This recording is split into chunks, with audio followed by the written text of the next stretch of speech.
Isso aí, galera. Já passamos pelo cacique ali, na entrada da casa dele. Passo de frente.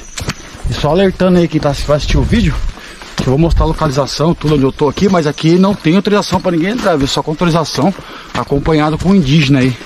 Tá, pessoal? Não vai querer achar que pode entrar aqui não, pra conhecer não, que vai dar ruim pra vocês, hein?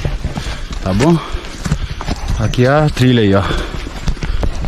Porque lá, o pessoal indígena fica aí direto, porque o pessoal fica passando, né? Lá no Sabé.